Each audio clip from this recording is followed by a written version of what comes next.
Hey everybody, welcome back to another episode of the Music Den. I'm your host, Armando Venditti. Hoping you guys are having a fantastic day. In Edmonton right now, it is practically storming outside. It's been a beautiful, nice, hot, sunny summer day. I happened to be out doing some errands and I got eaten alive by mosquitoes.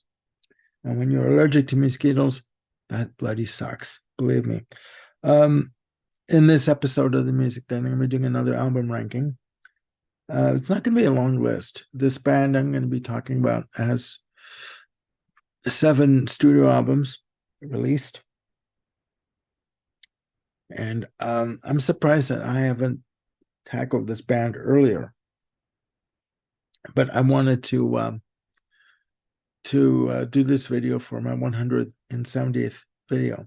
I've done 170 videos since starting this channel in late March. And I want to take this opportunity to thank everybody with their words of encouragement, with subscribing to the channel. It's meant a lot, and the support really goes a long way. So, the band I'm going to be talking about hails from Los Angeles, California. They are the Eagles. Now, the Eagles have had many different members in the band. Almost, I wouldn't say a revolving door, but um, quite a few members. And it's quite interesting how two of the members followed each other from one band to the other, from Poco to the Eagles. Originally, the band consisted of Don Henley on drums and lead vocals and percussion, Glenn Frey on guitars, keyboards, various instruments, lead vocals, Randy Meisner on bass, lead and backing vocals, and Bernie Leadon on guitars, various instruments, and backing vocals. There would be other members that would come into the band. Don Felder in the mid 70s, around 75, for On the Border album. Joel Walsh would join the band in 1976 for the Hotel California album. Randy Meisner would leave in 1977, and Timothy B. Schmidt would come in to replace him. As I said at the top, Timothy B. Schmidt and Randy Meisner were both in Poco prior to joining the Eagles. Now, the Eagles have 7 albums, 7 studio albums. They have a very public history in terms of their inner turmoil. They released their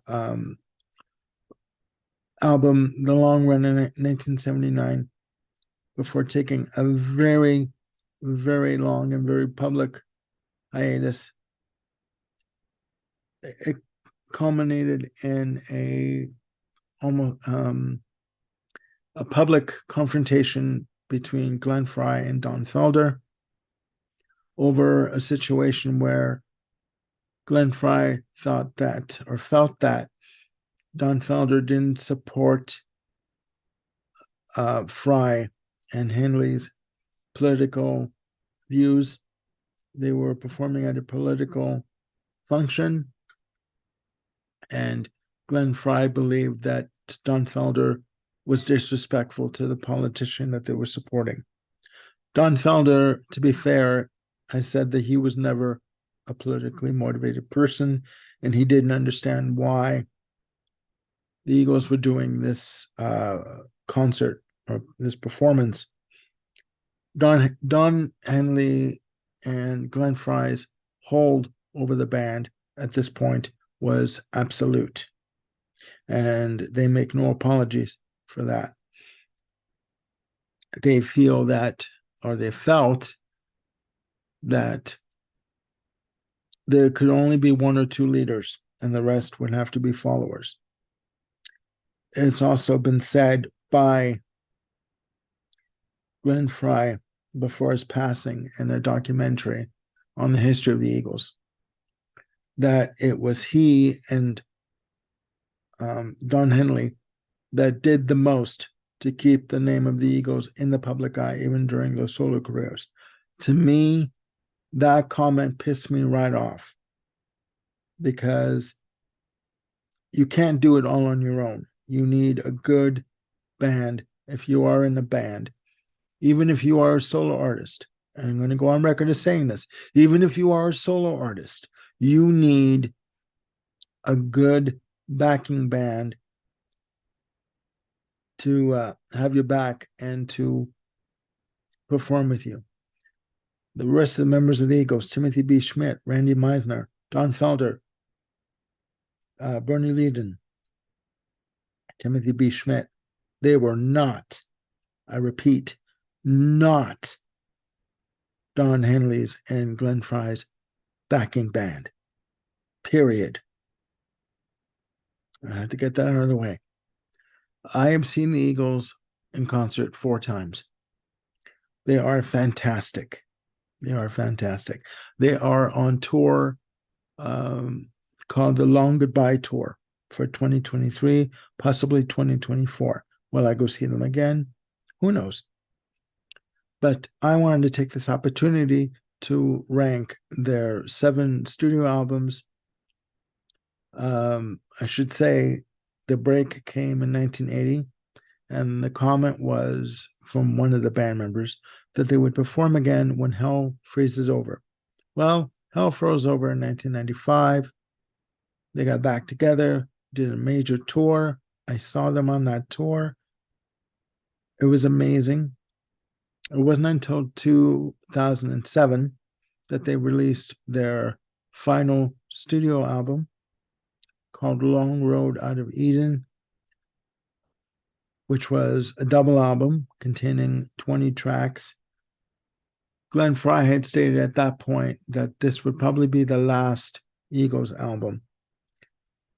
Around 2012, 2013, Joe Walsh had mentioned that they had worked on some material and that there were some songs in the can, but whether or not they were going to be released, they didn't know. So I'm going to attempt to rank the Eagles catalog, my least to my favorite. My least favorite to my favorite, sorry. Coming in at number 7 is Long Road Out of Eden.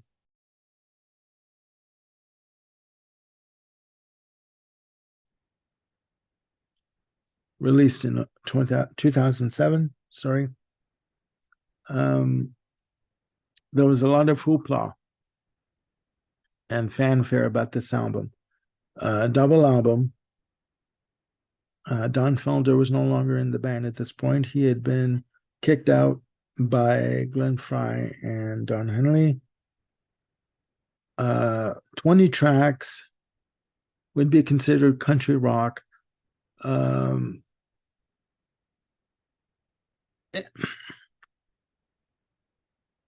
There was just something missing when I listened to this album. I have not listened to it since I bought it when it first came out. There, again, 20 songs, 11 on one disc, 9 tracks on the other. I saw them on this tour when they came to Edmonton. Aside from, How Long, the lead single, and Long Road Out of Eden, the 10-minute plus title track that starts off disc 2, there's there is an instrumental written by Glenn Frey called I Dreamed There Was No War, which is like 1 minute and 22 seconds. The rest of the album isn't that memorable. It is not that good. Sorry. It isn't. And it's for this reason that it's number 7. Coming in at number 6 is their debut.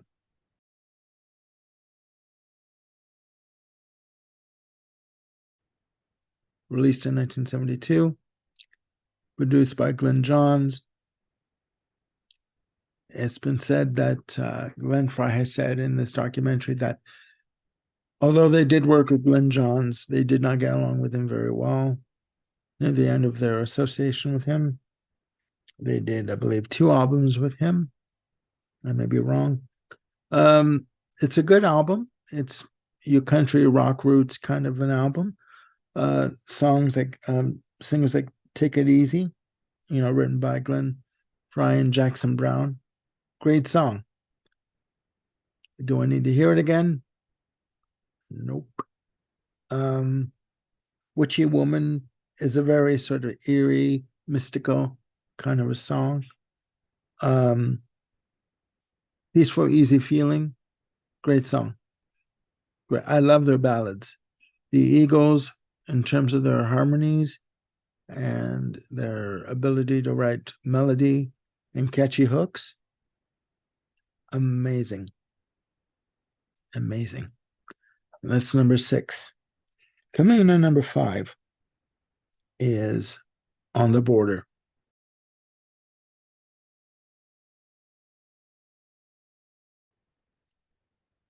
Released in 1974. This was where Don Felder joined the band somewhere in the recording process of the album.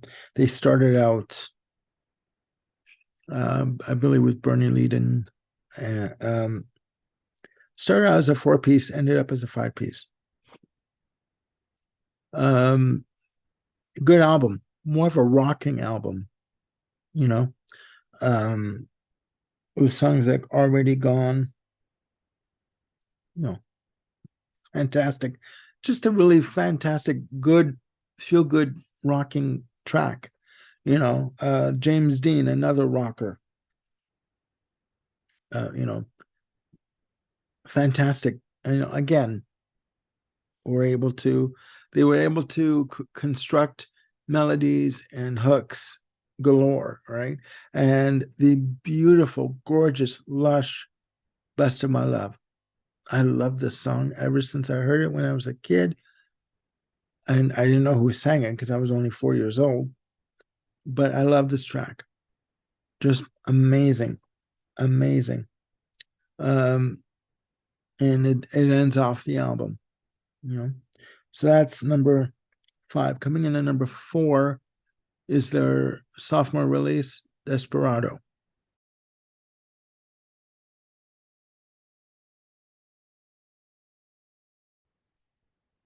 Released in 1973. Again, produced by Glenn Johns. Recorded in London at Olympic Studios. This album features contributions from J.D. Souther, Jackson Browne, as did the first album. It's basically a concept album dealing with the anti-hero and the outlaw, the Western outlaw. It's got a Western theme, and unfortunately and surprisingly enough, this is the Eagles' lowest selling album.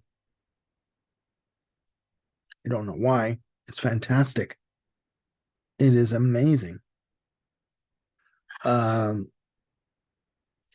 songs like Dueling Dalton, Tequila Sunrise, just fantastic. I can't understand why this album didn't sell as well. I mean, it sold well over the years with the releases of future albums. It sold well together with the rest of the catalog, but upon its original release, it had no hit singles during the album's lifespan in terms of the album's promotion. The one song that is fantastic is the title track, Desperado. Every time I hear the song, it just, again, I've said before, I'm taken away to another plane mentally. And you know, emotionally. I'm just gone, you know. It's a beautiful arrangement, fantastic ballad. Don Henley's vocals on this are just beautiful and very, um, very heartfelt. It's like, you know, you can tell that he just put his heart and soul into this track, and you know, it's basically talking about someone who is always looking for the next best thing in life. And if you're not careful, you may lose what's already in front of you. And once you realize it, they may be gone. And God help you, you may have lost the best thing that you ever had in your life. Basically, how much is enough? Right? Um, Again, the album did not do as well as the and the debut, but I think that for them to do a, a concept album for their second release by an unproven band, I think is quite ballsy and quite takes a lot of guts. Coming in at number 3 is One of These Nights.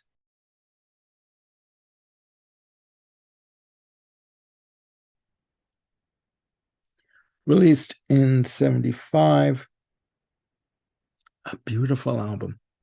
Just, you could see where they were going, you know, with in terms of musical growth and musical expression and stretching out a little bit. I mean, the title track, One of These Nights, has a bit um, a disco rhythm to it. Fantastic.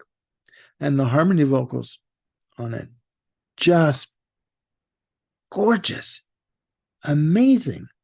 You know, I cannot get over how fantastic these songs are on this album. Lying Eyes. I mean, you know, they were able to construct a track and write a song about a woman cheating on her husband, and you kind of felt for the woman in this song. You kind of felt, yeah, okay, she's getting what she needs to get, right? She's getting her happiness where she needs to get her happiness. And the harmonies on this track are just beautiful, along with One of These Nights, along with that track. Another favorite of mine on this album is Take It to the Limit, written by Glenn Frey, sung by Randy Meisner. Beautiful. Beautiful. It's just amazing, you know. Randy Meisner had how can I put it? His vocal delivery was always on the high range, like on the high end, right? In terms of a higher octave range. And he knocked this one out of the park with his vocal range, with his vocal, I call it vocal gymnastics, with his ability to do harmony vocals. And at the end of this, on the fade out of the track, when he's doing the overdubs and you know the impromptu overdubs, like the impromptu little bits that he sings, just takes it over the top, just goes flying, and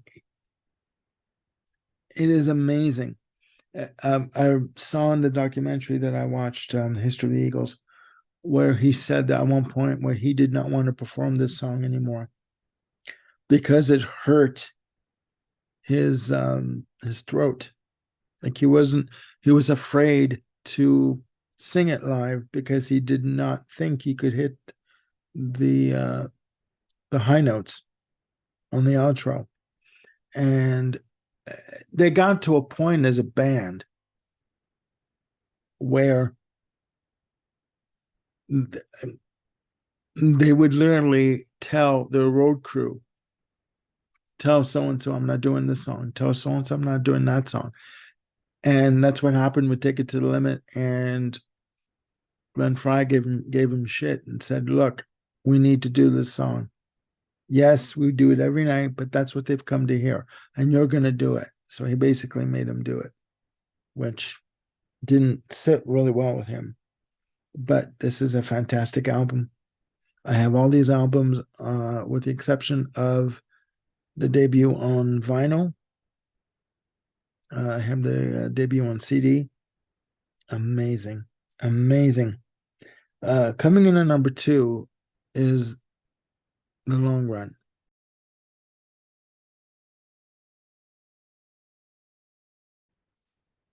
Released in 1979. It was 3 years between this release and Hotel California in 1976. You could tell something was off. I mean, looking back on it, yes, you could tell something was off with songs like the title track and Heartache Tonight, co-written by Bob Seger with Glenn Frey and Don Henley. Fantastic. Fantastic. Other songs, the other single from the album is I Can't Tell You Why, sung by Timothy B. Schmidt. And it was said that when Don Henley first heard the song, he said, that is a hit. That is going to be a hit. If we release it as a single, it's going to be a hit. And it was. It is sad that and other songs on the album too. Sorry, I should say other songs on the album include "In the City" with Joe Walsh on lead vocals. A fantastic album. Fantastic. Other songs like "The Disco Stranger." It is a really good album. Looking back on it, could you tell that there was something going on, that there was something wrong? Yeah, you could tell. You could tell. Coming in at number 1, no surprise. Hotel California.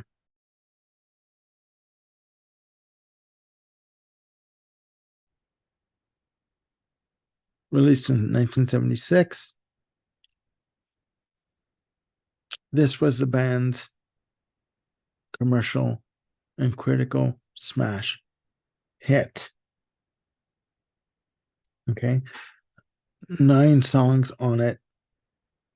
The first song to be written for the album was Hotel California, written by Don Felder, Glenn Frey, Don Henley. A lot can be said about this album. You had Hotel California, New Kid in Town, Victim of Love, Life in the Fast Lane, which Life in the Fast Lane was written by Glenn Frey after going on a run with a drug dealer, experiencing what it was like. Other songs on the album. Also, first, I should say, Hotel California started off as a completely different arrangement, obviously on a cassette that Don Felder provided the music to Glenn Frey and Don Henley, and they took the idea and just expanded on it, changed it. Fantastic guitar solo between Don Felder and Joe Walsh. trading off the solo at the very end, almost like a dueling guitar solo. Fantastic. Fan bloody tastic. Amazing. Um Again, New Kid in Town, another uh hit from the album Victim of Love. Um, you know, great, great track. Life in the Fast Lane again. Um, Wasted Time, a beautiful, heart-wrenching ballad. And I like the fact that it ends off side one and side two starts with an orchestral, um, version, a little snippet of Wasted Time, the reprise. Other songs of note on the album are Pretty Maids All in a Row, written by Joel Walsh. To me, that song talks about questioning, well, why do we question when something is good in our lives? Why don't we just accept it and enjoy what we have when we have it? You know, it's amazing, that track. Just beautiful. Um, and for me, the piece de resistance, along with Hotel California, is The Last Resort. Clocking in at 7 minutes, 25 seconds. A heart wrenching, beautiful, melodic,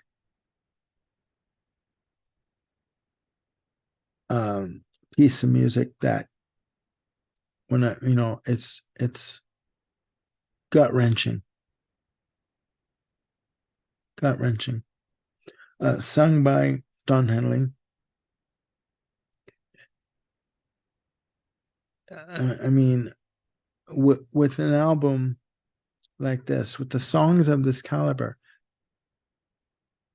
how could it not be number one on anyone's list, really? I mean, I know people can say, okay, that's the easy way out to say that it's your number one album, but to me, this is it. This is my number one album. It's fantastic. From track 1 to track 9. There are no duds on this album. There are no tracks that I would want to skip. There are tracks I want to put on repeat and listen to again and again and again. So, yeah, that's my list. I'll recap it. Number 7, Long Road Out of Eden. Number 6, the debut. Number 5, On the Border. Number 4, Desperado. Number 3, One of These Nights. Number 2, the long run. Sorry. And number 1, Hotel California. So, ladies and gentlemen, that is my list of my Eagles album ranking. Please, down below, please put your favorite Eagles albums. Do you like the Eagles? Do you not like the Eagles? Do you think they should do one more album before they do this tour? Or do you think it's time they should just hang it up? Again, put your comments down below and let me know. And please click like and subscribe and hit the notification bell for any new content that I've got coming up. I'm going to be doing, as I mentioned before, a show with Mr. Peter Kent from the Lizard King channel. Please check out the Lizard King channel. It's amazing. He has great content on there. We're going to be doing an album ranking of Van Halen. I have my list. I just have to do some fine tuning on it. We're going to be recording that on Saturday evening, and it'll be up probably Sunday. So please, please stay tuned. And again, let me know what you think of the Eagles, and I will see you very soon with another show. Bye for now.